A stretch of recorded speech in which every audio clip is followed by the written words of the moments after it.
السلام علیکم ورحمۃ اللہ وبرکاتہ۔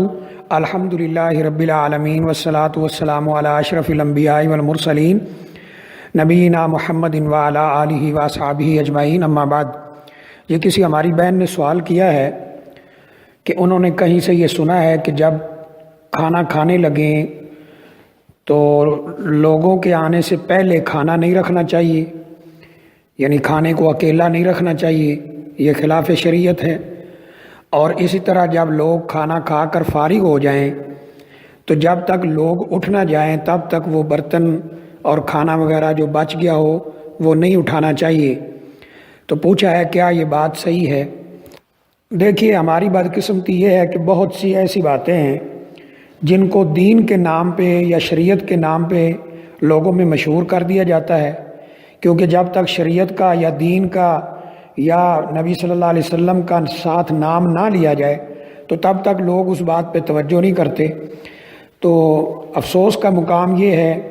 کہ یہ سوشل میڈیا کے اوپر اس طرح کے جھوٹ بولے جاتے ہیں اور اپنے آپ کو مشہور کرنے کے لیے ایسی ایسی نئی باتیں گھڑی جاتی ہیں جن کا دین سے کوئی تعلق ہی نہیں ہے۔ اب یہی بات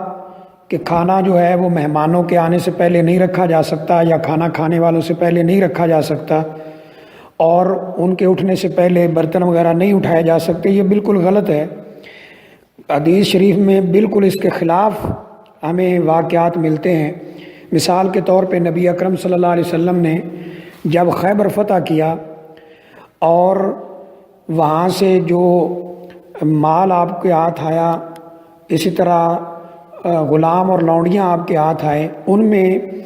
ایک حضرت صفیہ بنت حیی بن اخطب تھی جو اس وقت ایک یہودی کی بیٹی تھی،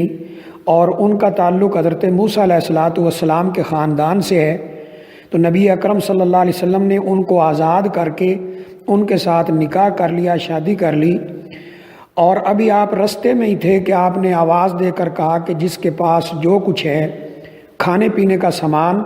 جس کے پاس جو کچھ ہے وہ لے آئے۔ صحابہ اکرام لے آئے۔ آپ نے فرمایا کہ ایک کپڑا بچھاؤ جسے ہم دسترخوان کہتے ہیں،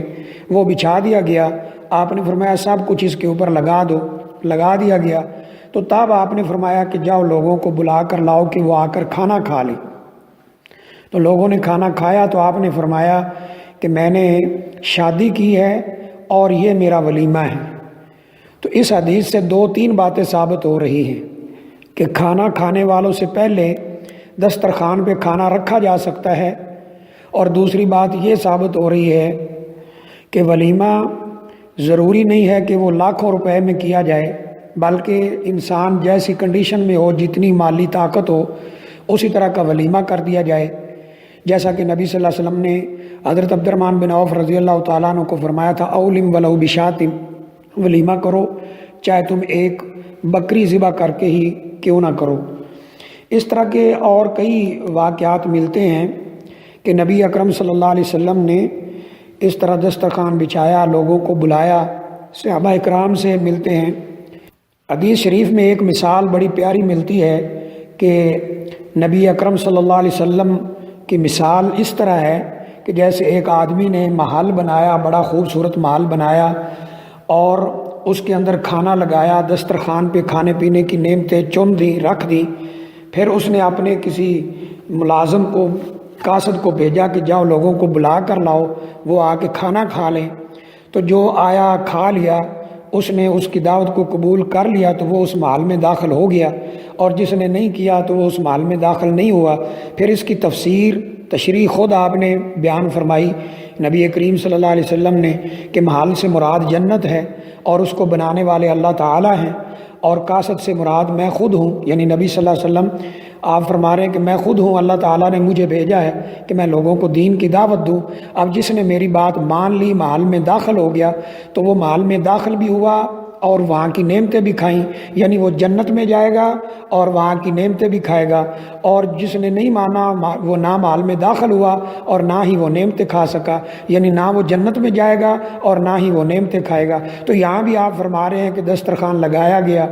اور پھر کھانے والوں کو بلایا گیا۔ تو اس سے پتہ چلتا ہے کہ دسترخوان پہ کھانا پہلے رکھا جا سکتا ہے، اور اگر لوگ کھا کے فارغ ہیں، بیٹھے ہیں، ویسے تو لوگوں کو چاہیے اگر مہمان وغیرہ ہیں تو کھانا کھا کے اٹھ جائیں، لیکن اگر وہ بیٹھے بھی ہوں تو وہ برتن اٹھانے کی ضرورت ہو تو برتن اٹھائے جا سکتے ہیں، اس میں کسی قسم کا کوئی حرج نہیں ہے۔ جس نے یہ کہا کہ یہ عمل صحیح نہیں ہے اور خلاف شریعت ہے، اس کے پاس کوئی دلیل نہیں ہے، اور ہمارا دین دلیل کا نام ہے۔ یہ چند واقعات جو ہیں یہ بتاتے ہیں کہ ایسا کرنے میں انشاءاللہ کوئی حرج والی بات نہیں ہے،